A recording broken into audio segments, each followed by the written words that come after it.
So it goes without saying that Dune 2 is absolutely my most anticipated film of the year. I don't know necessarily it's going to end up being the best film of the year, especially now that I've seen Oppenheimer and Mission Impossible Dead Reckoning Part 1. That's got a high bar to me, but still, Dune 2 is my most anticipated film of the year. But could it end up getting delayed? There are rumors right now and some reports going around that they could end up actually delaying Dune 2 from its November 3rd release date all the way sometime into 2024.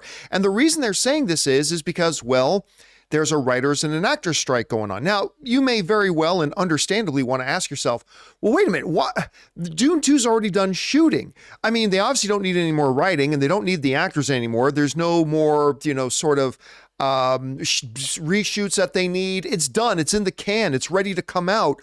Why on earth would the SAG strike or the WGA strike delay the release of the film? Well, the answer to that question, unfortunately, is marketing. Because apparently without the stars there to promote the film, and remember, during an actor's strike, actors cannot promote a film even if they're not acting anymore, that might be enough to persuade WB to push the release date well into the new year. This comes to us from Variety, who write the following. The sequel to Denis Villeneuve's sci-fi epic Dune may be riding a sandworm all the way into 2024. Amid two contentious Hollywood labor strikes, Warner Brothers Film Group is strongly considering pushing the Timothée Chalamet and Zendaya tentpole to next year from its current November 3rd slot. Three individuals with knowledge of discussions told Variety. Now, the film is a co-production with Legendary Entertainment, and both parties must agree on a new release date, said one insider. Legendary has yet to be approached by Warner Brothers about a move, they added. Another source familiar with Warner Brothers said that the releases are moving forward as originally planned, and no formal discussions have been had, but noted that the duration of the union battles are completely unpredictable. So we've got now Variety saying that they've got insiders telling them that Warner Brothers is considering moving. Now listen, maybe if you were talking about a movie that didn't have any major names to it, maybe then it's not that big of a deal if the stars can't go out on a marketing campaign. But when you got like Josh Brolin and Jason Momoa and, you've got Christopher Walken and you've got Florence Pugh and you got Zendaya and you got all these people involved with the Dune project. You got these major A-list names that would be so useful in having out, doing interviews, doing press junkets, all these things to pump up and promote the film.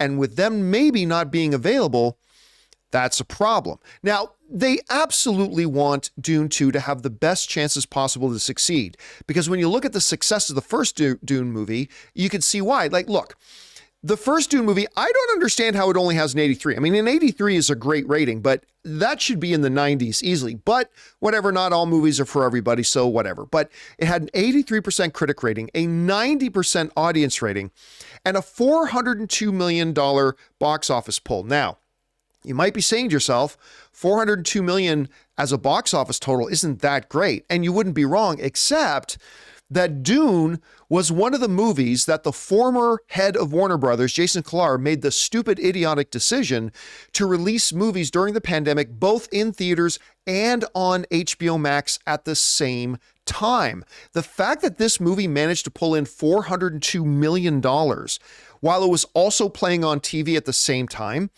is nothing short of absolutely remarkable. And they know they've got a potential really big hit on their hands with Dune 2, and they want to make sure that they're going to have the actors there to promote it. Now, look, this very well could just be a negotiating tactic by the studios. Like, it might just be them saying, hey, actors, we're willing to push off movies. Like, we're okay. We're willing to delay our movies anymore if we don't get a deal. But, I've made videos before. I really do think that the AMPTP, the studios, really do want to reach a deal, especially with the actors. They 100% need the actors on board. So I have a feeling this just might be a little bit of a PR move on their part, like leak this story that maybe we might be looking at pushing Dune all the way out. And it's like, hey, actors, us big studios, we're willing not to put our big movies out in theaters. Again, I don't buy it. I don't believe it. I mean, maybe it's true, but I think this is more of a PR move than anything else. Maybe I'm right. Maybe I'm wrong. Question is for you guys. What do you think about this? Do you think the studio should be considering pushing a movie like Dune 2 all the way off November, sometime into 2024, just because they don't have the actors out there to do marketing promotioning pushes. Maybe you think Dune, since it's a sequel to a pretty popular and well-loved movie, doesn't need the actors out there on a PR push. Do you think, like I do, that maybe this is just a back channel PR stunt by the studios, like as a message to the actors saying, hey, we're willing to delay our movies? I kind of think they won't move the release date. One other interesting thing to note about this, by the way, the article mentioned that Legendary Pictures is their co-production partners with Warner Brothers, right? Well, if you guys remember back when Jason Kilar made that move to take all the Warner Brothers movies for that year and just dump them on HBO Max, remember Legendary Pictures was partners with them on a couple of those movies, and they made that move without discussing it with Legendary, and Legendary actually ended up taking legal action against them, legal action that eventually got settled, but still, that's a mistake they can't make again. Whatever you guys think about this, jump on down to the comment section below and let me know your thoughts.